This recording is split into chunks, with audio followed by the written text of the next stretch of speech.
বাংলাদেশে আরেকটা চাঁদাবাজদের বিরুদ্ধে যুদ্ধের গণঅভ্যুত্থান করতে হবে, ঠিক কিনা বলেন? কারণ চাঁদাবাজরা যেইভাবে সন্ত্রাসী কায়দায় আমার দেশের সাধারণ জনগণের রুহু, তাদের জীবন কেড়ে নিচ্ছে, এই চাঁদাবাজদের বিরুদ্ধে এখন প্রত্যেকটা জনগণের বিপ্লব আন্দোলন করা ফরজ হয়ে গেছে, ঠিক কিনা বলেন?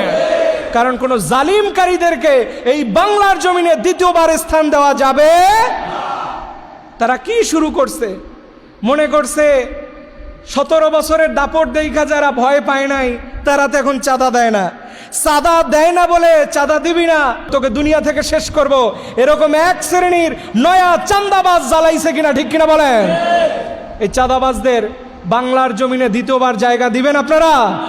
এই জমিনে আমরা এমন নেতা চাই যেই নেতা সাইয়েদনা ওমর, উসমান আলীর মতো সমাজ বিনির্মাণ করবে, যেই সমাজে কোনো চাঁদাবাজদের স্থান থাকবে না, ঠিক কিনা বলেন?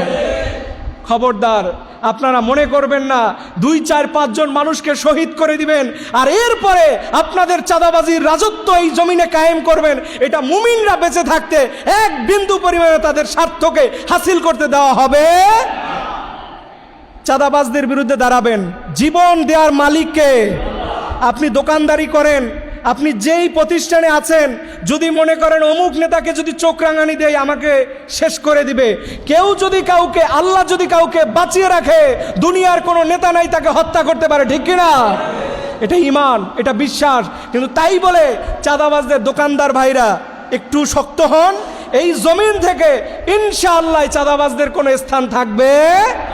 আমরা আল্লাহর কাছে দোয়া করি, আমরা চাই না কোনো ব্যক্তির বিরুদ্ধে, কোনো দলের বিরুদ্ধে, কোনো আদর্শের বিরুদ্ধে বক্তব্য দিতে, কিন্তু আমরা এটাও মেনে নেব না কোনো চাঁদাবাজরা চাঁদাবাজি করবে আর ভয়ে মুমিনরা পকেটের টাকা দিয়ে দিবে, এইটাও আমরা হতে দেব।